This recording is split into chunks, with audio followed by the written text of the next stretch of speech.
আজকে আমি আপনাদের মাঝে হাজির হলাম একটা বিশেষ টপিকস নিয়ে। যারা টেক্সটাইলে পড়েন তাদের জন্য খুবই গুরুত্বপূর্ণ একটা বিষয় নিয়ে আজকে আলোচনা করব। আজকে আমরা ইয়ানের কিছু ফর্মুলা এবং কিছু ম্যাথ নিয়ে আপনাদের সামনে হাজির হয়েছি।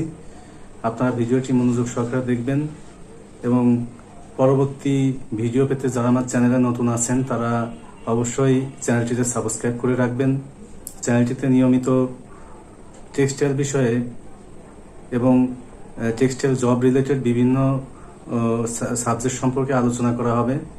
সো বেশি কথা না বাড়িয়ে চলুন শুরু করা যাক। ইয়ানের যে ম্যাথগুলো আছে এই ম্যাথগুলো জানতে হলে আপনাদেরকে প্রথমে কিছু ফর্মুলা জানতে হবে এবং আপনাদের অবশ্যই জানতে হবে কাউন্ট কি, কাউন্ট কত প্রকার এবং কি কি। এ বিষয়ে আমার চ্যানেলে আগে একটা ভিডিও আপলোড দেওয়া আছে, আপনারা ভিডিওটি মিস করে থাকলে ভিডিওটি দেখে নেবেন। সো চলুন দেখি আমরা ইয়ানের ম্যাথ করতে গেলে আমি যে ম্যাথ দুইটা আপনাদের আজকে ক্লাসে করাবো এই দুইটা করতে গেলে আপনাদেরকে যে যে ফর্মুলা জানতে হবে আপনাদেরকে অবশ্যই জানতে হবে। যদি ইংলিশ কাউন্টে আপনারা ম্যাথ করতে যান তাহলে দৈর্ঘ্যের একক হইতে হবে সবসময়, এখানে ফিক্স থাকবে 840 গজ, এটা ফিক্স থাকবে। এবং ওজন হবে মানে ওয়েট হবে সবসময় 1 পাউন্ড, এটা ইংলিশ কাউন্টের ক্ষেত্রে। যদি রোস্টেড কাউন্ট হয় তাহলে দৈর্ঘ্যের একক হবে 560 গজ, এটা ফিক্স, এবং ওজনের একক হবে 1 পাউন্ড। ইস্পান কটন হলে দৈর্ঘ্যের একক হবে 840 গজ এবং ওজনের একক হবে 1 পাউন্ড। যদি ওয়েট ইস্পান লিনেন হয় তাহলে দৈর্ঘ্যের একক হবে 300 গজ এবং ওজনের একক হবে 1 পাউন্ড। চেক্স যদি হয়, আমরা চেক্সে যদি কোনো ম্যাথ করতে চাই তাহলে দৈর্ঘ্যের একক সবসময় হবে 1 গ্রাম এবং ওজনের একক হবে 1000 মিটার। যদি ডেনিয়ারে আমরা নির্ণয় করতে যাই কোনো ম্যাথ তাহলে দৈর্ঘ্যের একক হবে 1 গ্রাম এবং ওজনের একক হবে 9000 মিটার। যদি ড্রাই স্পান লিনেন নির্ণয় করতে যাই, যদি ম্যাথ করতে যাই তাহলে এখানে দৈর্ঘ্যের একক হবে 1 পাউন্ড এবং ওজনের একক হবে 14400 ইয়ার্স। সেম হেম্পের ক্ষেত্রেও ড্রাই স্পানের মতো সিল্কের ক্ষেত্রে দৈর্ঘ্যের একক হবে 1 গ্রাম এবং ওজনের একক হবে 1000 কেজি। আমেরিকান গ্রেন উলেন যদি আমরা ম্যাথ নির্ণয় করতে যাই, যদি আমরা কাউন্ট নির্ণয় করতে যাই তাহলে আমাদের এখানে দৈর্ঘ্যের একক হবে 1 গ্রেইন এবং ওজনের একক সবসময় 20 ইয়ার্স হবে। এগুলা হচ্ছে আমরা যখন বিভিন্ন পদ্ধতিতে কাউন্ট নির্ণয় করতে যাব তখন দৈর্ঘ্যের একক এবং ওজনের একক আমরা সবাই গুলিয়ে ফেলি। সো আমাদের অবশ্যই এগুলা মনে রাখতে হবে। ইংলিশ কাউন্টের ক্ষেত্রে দৈর্ঘ্যের একক 840 গজ ফিক্স থাকবে এবং ওজনের একক সবসময় 1 পাউন্ড থাকবে। যদি দৈর্ঘ্যের একক গজ ছাড়া যদি মিটারে থাকে কিংবা অন্য কোনো এককে থাকে তাহলে ওইটাকে কনভার্ট করে আমাদেরকে গজে নিয়ে আসতে হবে। এবং ওজনের ক্ষেত্রেও যদি পাউন্ডের বাইরে, যদি ইংলিশ কাউন্টের ক্ষেত্রে পাউন্ডের বাইরে যদি কোনো একক থাকে যেমন কেজি থাকে কিংবা গ্রাম থাকে তখন ওইগুলাকে কনভার্ট করে আমাদেরকে পাউন্ডে নিয়ে আসতে হবে। সো এই চার্টটা আপনারা অবশ্যই মুখস্থ করে নেবেন, মাথায় রাখতে হবে। ম্যাথ করার ক্ষেত্রে চার্টগুলো খুবই গুরুত্বপূর্ণ। কি পদ্ধতির কাউন্টের মধ্যে অন্য পদ্ধতির কাউন্টের সম্পর্ক কি? টেক্সট থেকে যদি ইংলিশ কাউন্টে যেতে চাই তাহলে আমাদেরকে ইংলিশ কাউন্ট ইকুয়াল টু 590.5 ভাগ টেক্স। সাপোজ 10 টেক্স দেওয়া আছে, 10 টেক্সকে আমাদেরকে ইংলিশ কটনের কাউন্ট নির্ণয় করতে হবে। সো যদি 10 থাকে তাহলে 590.5 ভাগ 10, এটাকে ভাগ করলে যেটা আসে ওইটাই হচ্ছে ইংলিশ কাউন্ট। সেম টেক্সের ক্ষেত্রেও 590.5 ভাগ ইংলিশ কাউন্ট দিলে আমরা টেক্স কাউন্ট নির্ণয় করতে পারবো। এখন ইংলিশ কাউন্ট এবং ডেনিয়ারের ভিতর একটা সম্পর্ক আছে। যেমন যদি ইংলিশ কাউন্ট আমরা বের করতে যাই তখন 590.5 ভাগ ডেনিয়ার, এখানে যদি ডেনিয়ার সাপোজ 30 ডেনিয়ার থাকে তাহলে 590.5 ভাগ 300 ডেনিয়ার, যদি 300 ডেনিয়ার থাকে কিংবা 200 ডেনিয়ার থাকে, 150 ডেনিয়ার থাকে। এভাবে আপনারা যখন টেক্সটাইলে জব করবেন তখন দেখবেন যে 150 ডেনিয়ার আছে। এখন আপনি যখন কস্টিং নির্ণয় করতে যাবেন কিংবা আপনি সাপোজ ইংলিশ কাউন্টে আপনি এটাকে কনভার্ট করতে যাবেন তাহলে আপনার যদি 150 ডেনিয়ার দেয়া থাকে আপনি 590.5 ভাগ 150 ডেনিয়ার এটা দিলে আপনারা ইংলিশ কাউন্ট নির্ণয় করতে পারবেন। জেনিয়ার ক্ষেত্রে সেম, জেনিয়ার ক্ষেত্রে 590.5 ভাগ ইংলিশ কাউন্ট। এখন ডেনিয়ার এবং টেক্সের ভিতর সম্পর্ক আছে। যদি আমরা ডেনিয়ার নির্ণয় করতে যাই চেক্স দেওয়া আছে, আমরা ডেনিয়ারের কাউন্ট নির্ণয় করব। তাহলে denier count equal to 9 into tex, কিংবা যদি আমরা চেক্সের কাউন্ট নির্ণয় করতে যাই তাহলে 0.111 ইন্টু ডেনিয়ার, যেটা আসে সাপোজ ডেনিয়ার যদি 150 ডেনিয়ার থাকে তাহলে 150কে আমরা 0.111 দিয়ে গুণ করলে আমরা টেক্সের কাউন্ট পেয়ে যাব। ওস্টেড এবং ইংলিশ কাউন্টের ভিতরে একটা সম্পর্ক আছে, English count equal to 1.5 into worsted count.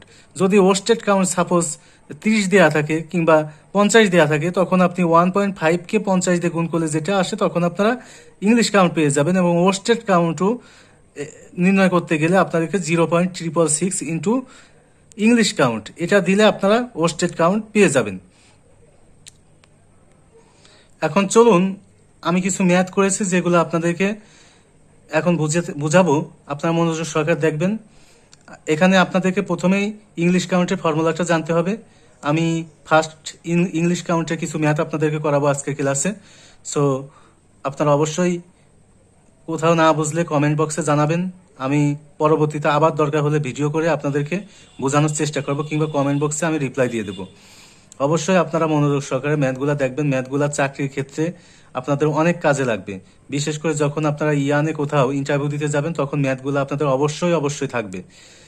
So চলুন দেখি ইংলিশ কাউন্টের ফর্মুলাটা কি। ইংলিশ কাউন্টের ফর্মুলা হচ্ছে লেন্থ সবসময় ইয়ার্সে থাকবে ইন্টু 1 পাউন্ড। এখানে 1 পাউন্ডটা হচ্ছে ফিক্স, আপনার এখানে কোনো পরিবর্তন নাই, 1 পাউন্ড সবসময় 1 পাউন্ডই থাকবে। ডিভাইডেড বাই 840 ইয়ার্স, এখানে 840 গজ আপনার সবসময় ফিক্স থাকবে এবং এটা গজেই আপনাকে নিতে হবে, ইন্টু ওয়েট পাউন্ডে থাকবে। সো চলুন একটা এক্সাম্পল দেখি। 840 গজ সুতার ওজন 1 পাউন্ড হলে সুতার ইংলিশ কাউন্ট কত? ইংলিশ কাউন্টকে আমরা এনি দিয়ে প্রকাশ করি। সো আমি এখানে ইংলিশ কাউন্ট না লিখে এনি লিখেছি। এনি ইকুয়াল টু আমরা এই যে উপরে ফর্মুলাটা বসাবো, length into 1 pound divided by 840 yards into weight পাউন্ডে।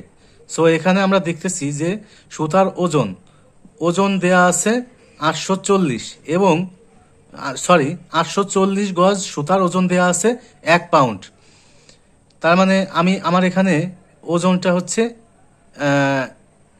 1 pound এবং লেংথটা হচ্ছে 840 গজ। তো আমি এখানে লেংথ যে উপরে আমি 840 বসাবো, যেহেতু 840 গজ দেয়া আছে, সো আমি লেংথের এখানে 840 দিব ইন্টু আমার 1 পাউন্ড তো ফিক্স, উপরে 1 পাউন্ডাই থাকবে, নিচে আমার 840 ইয়ার্স, এটা তো আমার ফিক্স, এটা কোনো পরিবর্তন নেই। সো আমি এটা বসাই দিলাম। এখানে ওয়েট যেটা আছে দেখুন, এখানে ওয়েট দেয়া আছে 1 পাউন্ড, কারণ এখানে বলা হয়েছে 840 গজ সুতার ওজন 1 পাউন্ড। সো আমি এখানে নিচে 1 পাউন্ড বসাবো।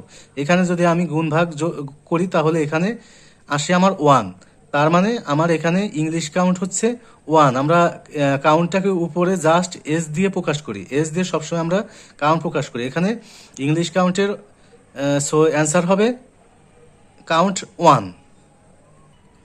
এখন যদি আমরা 2 নাম্বার প্রবলেমটা দেখি, এখানে দেয়া আছে 1 লি সুতার ওজন 25 গ্রেন হলে উক্ত সুতার ইংলিশ কাউন্ট কত হবে?